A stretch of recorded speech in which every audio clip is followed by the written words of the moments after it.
Lawrence Kohlberg, Levels of Moral Reasoning. Here's Larry!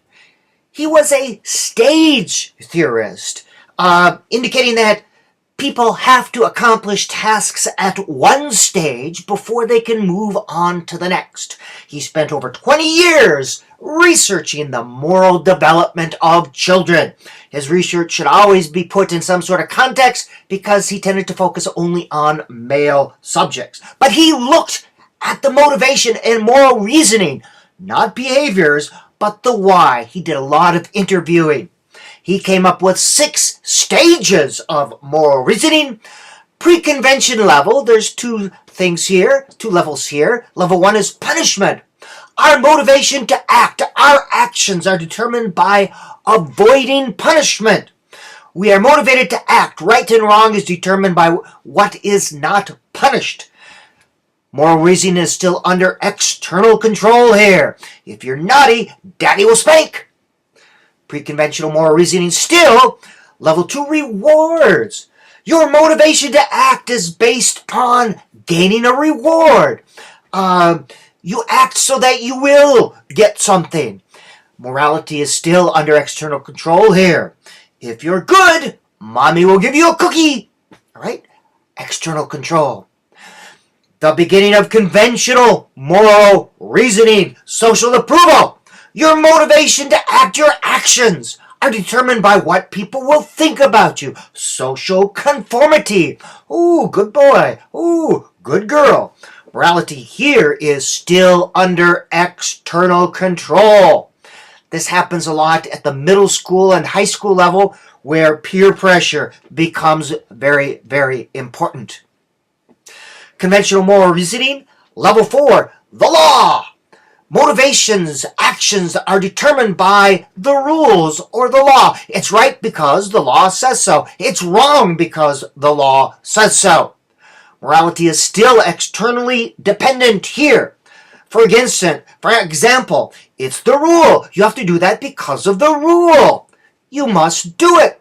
So whether it be a societal rule, a holy book, a school rule, a family rule, you act because the law or the rule says so. Level 5, postconventional moral reasoning. Now this is the beginning of autonomous thought. Your motivations to act, you do something because of a social contract. You realize, well, I don't necessarily agree with all the laws, but I think for the betterment of society, for order to occur, that I will go along with it. You realize that laws and rules are sometimes fallible, but you act from within to try to change these laws. For example, at one time, the law said that women couldn't vote. The law said that you could own another human being. So, beginning of autonomous thought, you recognize that sometimes laws and rules are immoral and they need to be changed. And the highest one, level 6, universal principle.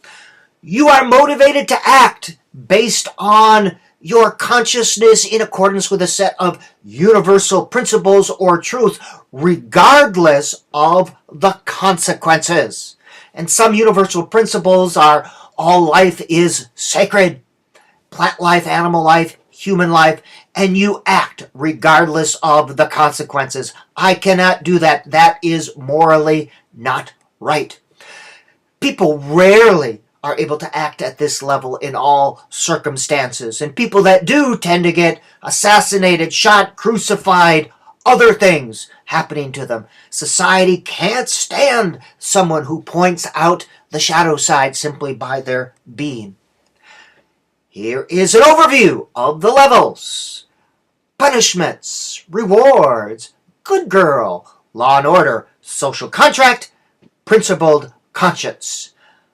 Some applications. People develop moral reasoning by using it, not externally, not by telling them what is moral and right, but by using moral reasoning. Children need to reason and hear the reasoning of others. We will be looking at the next video at moral dilemmas and values clarification. But first, a quiz for you. Consider a teenager who is out with her friends. She's been directed by her parents to be in at midnight. She complies. Which of Kohlberg's stages best illustrated by each of the reasonings? It's local curfew, so I'll be in by midnight. Law and order. If I'm home on time, I'll be able to go shop to the shopping mall.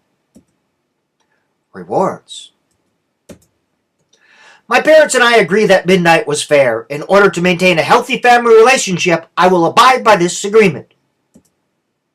Social contract. My friends have curfews too, and if they're going to be home by then, I'll look like a loser if I stay out all night. Social approval.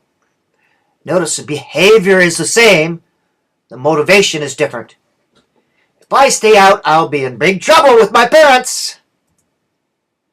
Yup. I have made a promise. It's right to keep one's word. Yes. Very good. We'll be looking at moral reasoning and Carol Gilligan in a follow-up video.